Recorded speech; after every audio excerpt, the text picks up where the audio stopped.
मीरपुर नाम के शहर में तेजस अपनी पत्नी नीरू के साथ रहता था। पति पत्नी दोनों ही नौकरी करते थे। एक दिन तेजस गांव अपनी माँ के पास फोन करता है। हेलो, प्रणाम माँ। जीते रहो माँ, तुम दादी बनने वाली हो। हैं? अरे वाह, ठीक है बेटा, मैं कल ही आती हूँ। जब माँ जी शहर पहुंची तो बेटे बहू ने बहुत अच्छे से स्वागत किया। लीजिए माँ जी, चाय। अरे गर्मा गर्म पकोड़े ले आओ माँ के लिए। नीरू रसोई में गई और 2 मिनट में ही पकोड़े ले आई। जी ये लीजिए। बहू जादू से बनाए हैं क्या? अभी तो रसोई में गई थी। यम्मी। माँ जी, शीला रसोई में पकोड़े तल रही है, मैं बस लेकर आई।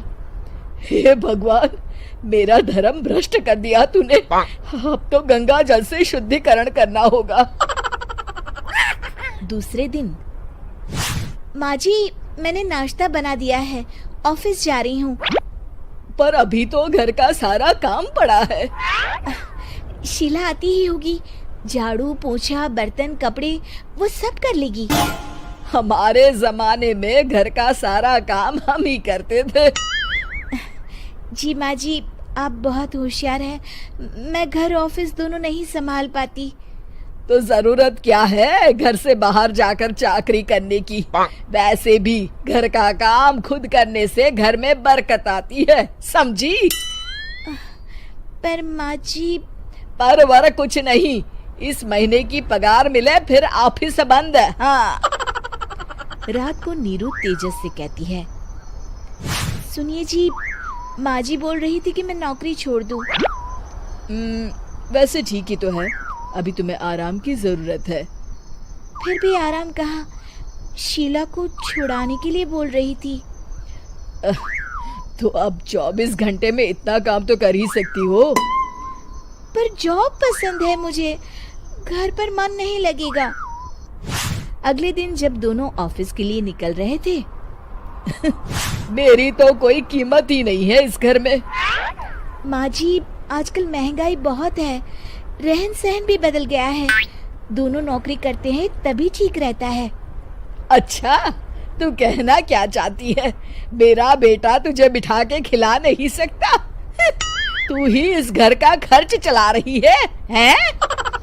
नहीं माँ जी, मेरा वो मतलब नहीं था। मतलब खूब समझती हूँ, ये बाल धूप में सफेद नहीं किए मैंने। हाँ। अब तो ये रोज का काम हो गया था। तेजस भी रोज की झिकझिक से परेशान हो गया था। एक दिन उसने कहा, नीरू, वैसे भी तुम्हें मैटरनिटी लीव मिलने वाली है, तो अभी से ही छुट्टी ले लो। पर क्या, मेरी सैलरी अच्छी खासी है। आखिर नीरू ने रिजाइन कर दिया। जब बच्चा हुआ तो घर में सब बहुत खुश हुए। कुछ दिनों बाद तेजस फाइल देख रहा था। क्या हुआ तेजस, कुछ परेशान लग रहे हो? हाँ, वो हमारी जितनी सेविंग्स थी वो तो हॉस्पिटल में और छठी के फंक्शन में खत्म हो गई है नीरू। और अभी वैसे मंदी चल रही है तो मैं बोल रही थी कल मुन्ना को हेपेटाइटिस का टीका लगवाना है। नीरू, क्या पोस्टपोन नहीं कर सकते? नहीं जी, बिल्कुल नहीं। अब तेजस को समझ में आ रहा था कि उससे गलती हुई है। पैसों की कमी का असर घर के माहौल पर भी पड़ रहा था। अगले दिन, बेटा मेरा चश्मा और ये दवाइयाँ ले आना, पर्चा देते हुए माँ जी ने कहा। जी। तेजस, मुन्ना के लिए दूध का डिब्बा और डायपर भी ले आना, और ये किराने के सामान की लिस्ट है, इसे भी लाना है। तेजस गुस्से में लिस्ट मरोड़कर फेंकता है और चिल्लाता है, पैसे क्या पेड़ पर उगते हैं? ये ले आना, वो ले आना। अरे पर ये जरूरत का सामान ही है। वो गुस्से में बिना कुछ कहे ऑफिस चला गया। अरे लंच तो ले जाइए। नीरू दौड़कर डिब्बा पकड़ाती है एक दिन खाना खाने के बाद, नीरू, अब तो मुन्ना कुछ बड़ा हो गया, तो अब तुम वापस ज्वाइन कर लो ना जॉब। पर इस रिसेशन में जॉब मिलना बहुत मुश्किल है। ट्राई तो करो। फिर मुन्ना, माँ जी है ना, और एक फुल टाइम मेड भी लगा लेंगे। पर माँ जी, उन्हें तो पसंद नहीं। तभी माँ जी वहाँ आ जाती है और प्यार से नीरू के सर पर हाथ फेरते हुए बोलती है, अब मेरी समझ में आ गया बहू, पहले के और अब के समय में अंतर है। तुम काम शुरू करो, मुन्ना की जिम्मेदारी मेरी।